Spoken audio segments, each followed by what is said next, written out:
Hey, so you want to do Japanese maples, huh? Well, let's talk about how you can get Japanese maples.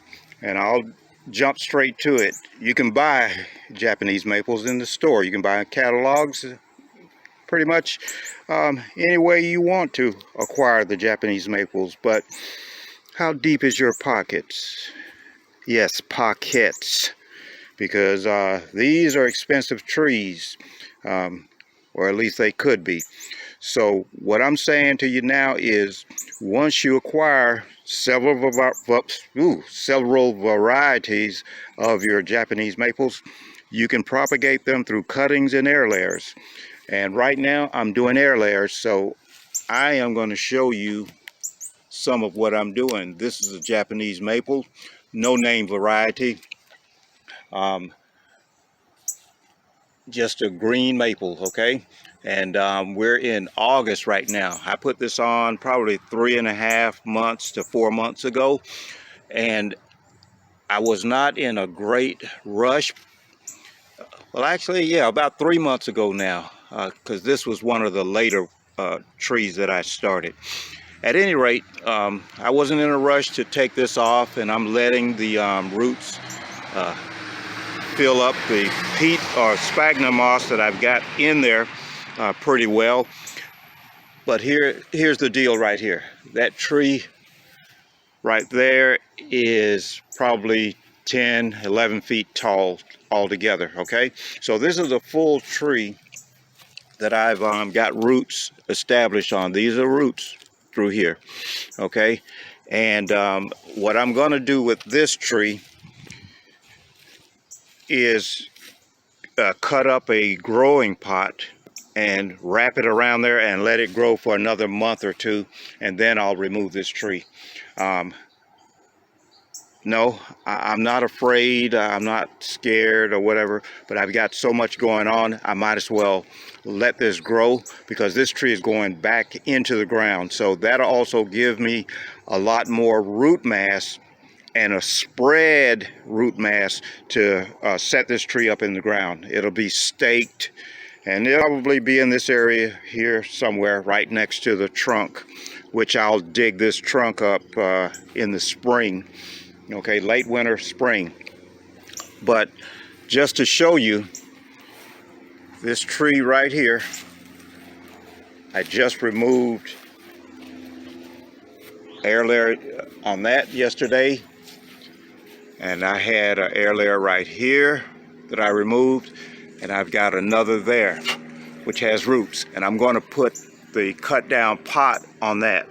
But this tree measured out at I think it was something like 17 feet.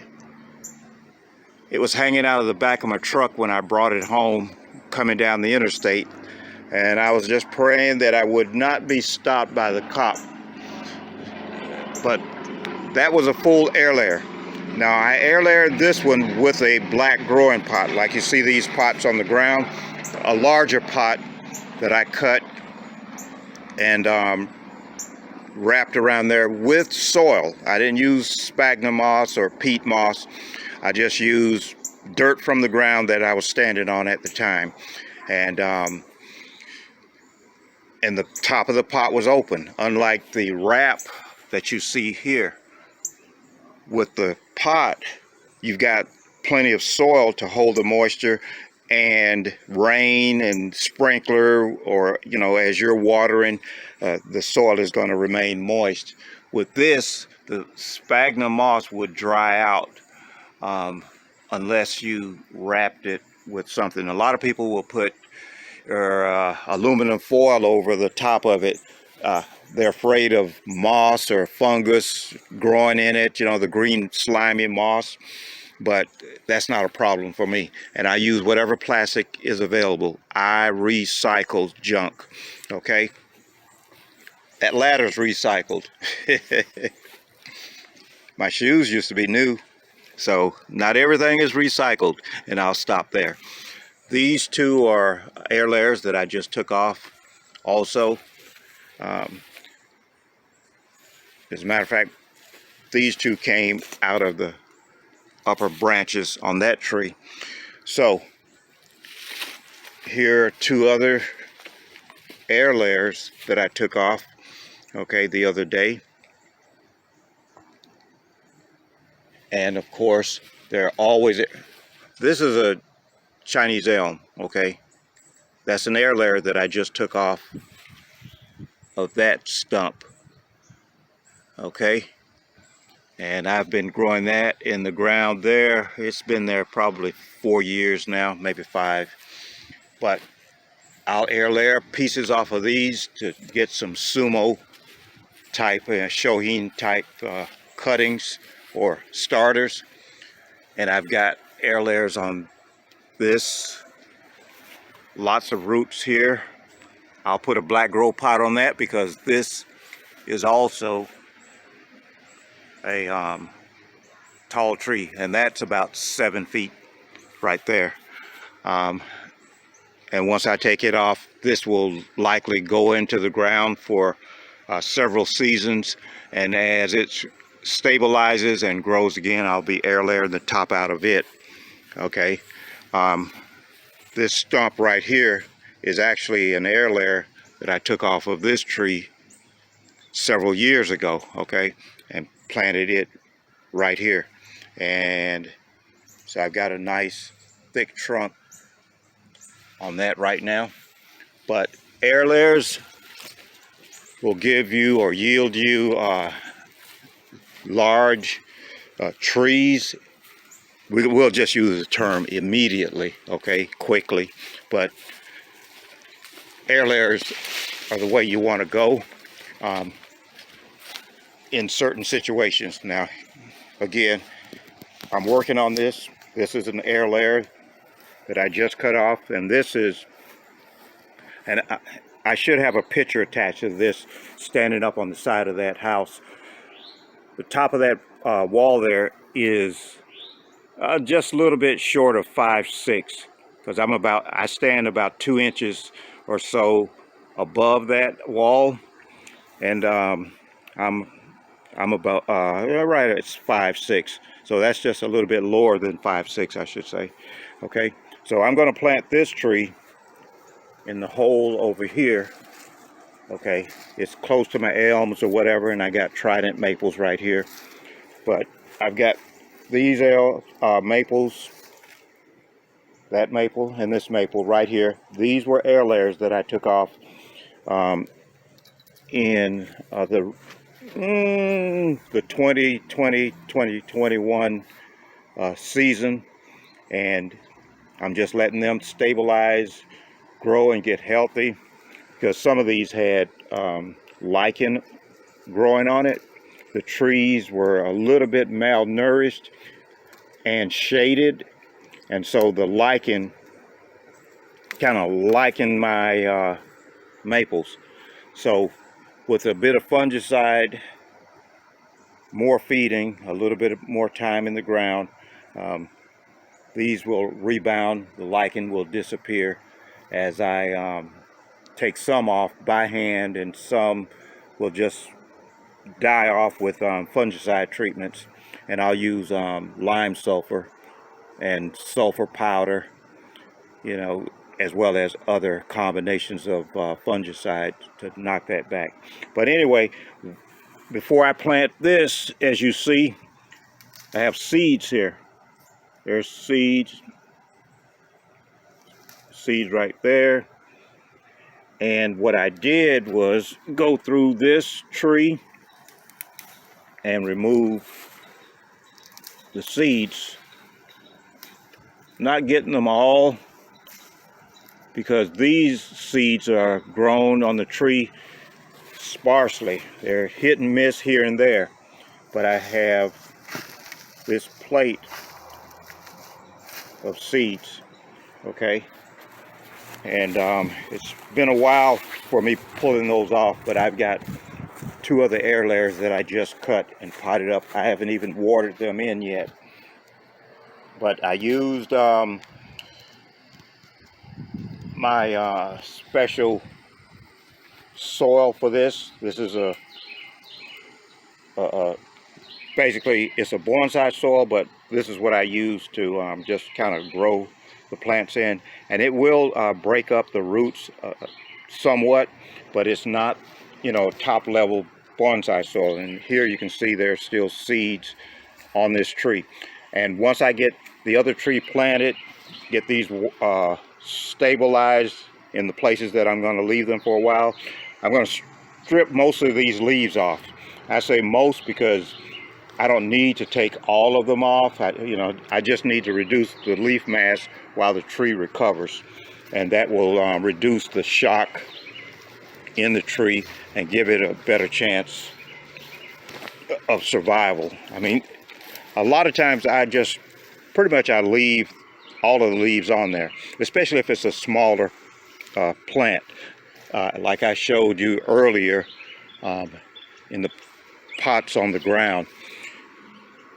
They rebound quickly, but with these larger trees, I want to reduce some of the foliage to reduce the shock and the moisture drain load, because now the roots are really having to sustain the entire plant, whereas some of the sustenance was brought from the original base of the plant. Okay, so that's going to help stabilize and balance the plant out. But anyway, this is some of what you can do with air layers, and you probably can already see this. So from the roots here to the bifurcation there, and then a couple of these branches in this area is going to be the final tree. You know, once I air layer the top of that out or take cuttings, whatever I'm going to do with that. So pretty much in here will be cut out and reduced down into this area somewhere. Okay, so think about air layers, and you can air layer, let's say your bonsai tree. So the tree that's in the pot, your bonsai, you can air layer that. Or if you got a plant in a growing pot already, you can air layer it. And you ask what size can you air layer? Okay, you see the size of that. That's almost 2 inches on that trunk, okay? This little twig right here, you can air layer that also if you wanted to. I mean, experimentation. I mean, I've done it before just to see, because now when I tell you that, it's not because I heard someone else say it. I'm telling you because I've done it, and it works. What you don't want to try, what you want to try to avoid is putting the air layer on a new shoot, a tender shoot. This is a trident maple, not the Japanese green maple. But you see how limey green that looks? See how light green that branch looks right there, as compared to this brown branch right here. Okay, that's good air layer material, and even this is good air layer material. But this also is really good for cuttings. This is more mature than this. Okay, you can see the color, but it's less mature than that, which is obvious, right? Because this is the part that this grows out of. So this is older, and you can see the darker wood. Well, the darker wood, the skin, and we're not saying bark because there's no bark here to mention. The skin is thicker, it's coarser, it's it's more dense, if you will, and it's set, whereas this is more of a tender material and it's not fully set. Now, if you had a lab situation where you could culture and clone plants, this is fine. Okay, in fact, this even might be a little bit older than you want. You'd want something up here, but again, cuttings are fine, but again, depending on your situations, you're limited to the size, but you can generally do more cuttings than you can do air layers. Okay, so everything has its place.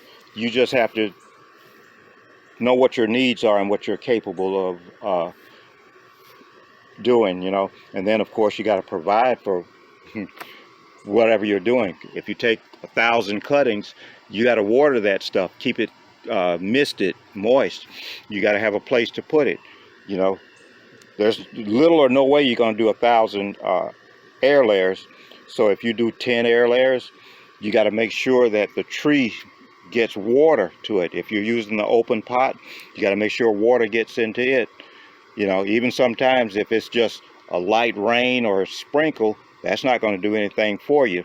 It has to rain substantially for a good time period, even over days sometimes, depending on the canopy, the overhead material that will block the rain from falling into your pot or coming down the tree to even keep this root ball here moist when you wrap it with plastic, and especially if you cover it with aluminum foil.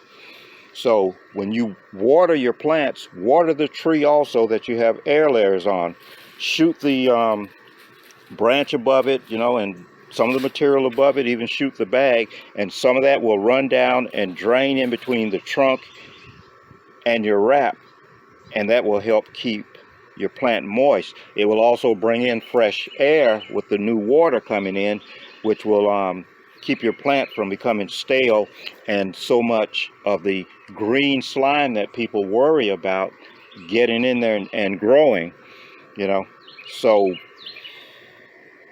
that's it for right now. I'm going to plant this, and then I'm going to strip this plant and the other two up there, and I will consider removing several other air layers that I have, but I still at some point will have to do the black grow pots on the larger trees. I mean, I've got the air layers I showed you there, right where those trees are. There are 3 air layers right there. In the tree up there, you can see the white wraps there. And I've got a field of air layers in my trident, but they're not ready yet. So when I get around to that, I'll probably do a quickie on the trident air layers. So anyway, try some air layers.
That's just an example of how I'm reducing the leaf mass on this tree.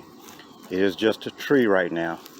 I would be a lot more delicate if I were doing a pre-bonsai or a bonsai, because right now I'm actually snapping twigs and things like that. But this tree has to regrow, reestablish itself, regrow branches, twigs, and the like, and it's going to be cut on several times before I take the final trunk piece out anyway. So it doesn't matter that I'm breaking twigs here or there. It does matter in the sense that now there's an open wound, okay?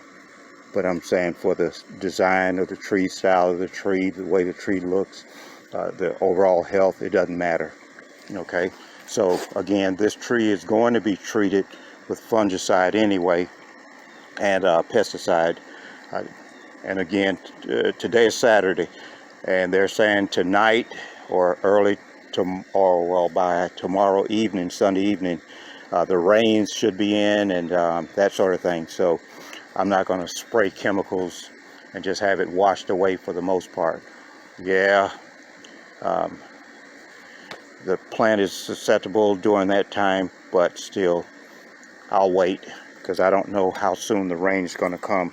It's already sprinkled here. It rained overnight, and so this area is susceptible to thunderstorms anyway. So I'll just wait. But anyway, again, I'm just reducing the leaf mass because I just took this air layer off, and I just want you to see some of that. This is okay because a lot of that is already removed. You can see the leaves on the ground there. So, all right, that's that.